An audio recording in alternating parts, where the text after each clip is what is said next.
રામ રામ મિત્રો, સ્વાગત છે તમારું આદિરાષ્ટ્ર ભારત ચેનલ પર। આશા રાખું છું બધા મજામાં જ હશો।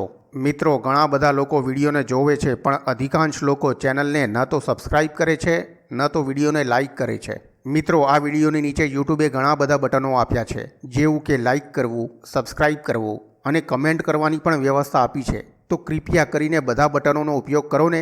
હા, પણ ડિસલાઇકવાળું બટન ના દબાવતા। ડિસલાઇક બટનની જગ્યાએ મને કમેન્ટમાં સજેશન આપજો કે તમને શું ના ગમ્યું, જેથી કરીને હું આવનાર વિડીયોમાં સુધારા કરી શકું। તમારા લાઇક કરવાથી, સબસ્ક્રાઇબ કરવાથી અને કમેન્ટ કરવાથી ખરેખર મારા ઉત્સાહમાં વધારો થાય છે। તો ચલો મિત્રો, તમારો વધારે સમય ન લેતા હું શ્રી મહાભારતના અધ્યાય 81ના શ્રી ગણેશ કરું છું। અધ્યાય 81। વૈશંપાયણ બોલ્યા, નહુષ રાજાનો પુત્ર યયાતિ આ રીતે પોતાના પ્રિય પુત્ર પુરુનો રાજ્ય અભિષેક કરીને પ્રસન્ન મનથી વાનપ્રસ્થ આશ્રમનો આશ્રય લઈ મુનિ બન્યા। તે જીતેન્દ્રિય, સંયત વ્રત અને ફળમૂળનું ભક્ષણ કરનાર બ્રાહ્મણો સાથે થોડો સમય વનમાં રહીને સ્વર્ગમાં ગયા। સ્વર્ગમાં જઈને તેણે થોડો સમય ઉત્તમ સુખમાં પસાર કર્યો, પરંતુ પછી થોડા સમય પછી ઇન્દ્રે તેને સ્વર્ગથી નીચે મોકલ્યો।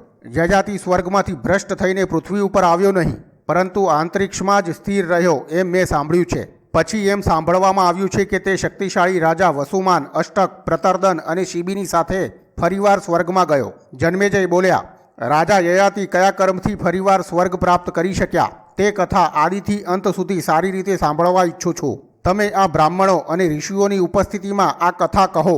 કુરુવંશની વૃદ્ધિ કરનાર અગ્નિ સમાન તેજસ્વી પૃથ્વીપતિ યયાતિ ઇન્દ્રના જેવા હતા। સર્વત્ર ફેલાયેલા યશવાળા સત્યકીર્તિ મહાત્મા યયાતિનું સ્વર્ગ અને ઇહલોકનું સંપૂર્ણ ચરિત્ર સાંભળવા ઈચ્છું છું, તે આપ કહો। વૈશંપાયણ બોલ્યા, હે રાજન, સ્વર્ગમાં અને આ લોકમાં પુણ્ય પ્રાપ્ત કરનાર અને બધા પાપોનો નાશ કરનાર રાજા યયાતિની ઉત્તમ કથા તમને કહું છું। નહુષના પુત્ર યયાતિ પોતાના નાના પુત્ર પુરુનો રાજ્ય અભિષેક કરી પ્રસન્નતાપૂર્વક વનમાં ચાલ્યા ગયા। યદુ વગેરે પુત્રોને અંત્યજ પ્રદેશમાં સ્થાપિત કરીને ફળ મૂળનું ભક્ષણ કરીને લાંબા સમય સુધી વનમાં રહ્યા હતા। તેમણે વનમાં રહીને પોતાના મનને વશ કર્યું, ક્રોધ જીત્યો, પિતૃઓનું તર્પણ કરતા વાનપ્રસ્થાશ્રમના વિધિ પ્રમાણે અગ્નિમાં આહુતિઓ આપી। તે રાજા વનમાં ફળ, મૂળ અને ઘી એટલે કે હવિષાથી અતિથિની પૂજા કરતા હતા અને પોતે શિલોચ્છ વૃત્તિથી ખેતરમાં પડેલા દાણા વીણીને યજ્ઞશેષ અન્નનું ભોજન કરતા હતા। આ રીતે રાજા યયાતિએ 1000 વર્ષ પૂરા કર્યા અને તેમણે મન અને વાણીનો સંયમ કરીને 30 વર્ષો સુધી ફક્ત પાણી ઉપર રહીને ગાળ્યા। પછી આળસ રહિત બનીને 1 વર્ષ કેવલ વાયુનું પાન કરીને જીવિત રહ્યા અને પછી 1 વર્ષ પંચાગ્નિની વચ્ચે બેસીને તપ કર્યું।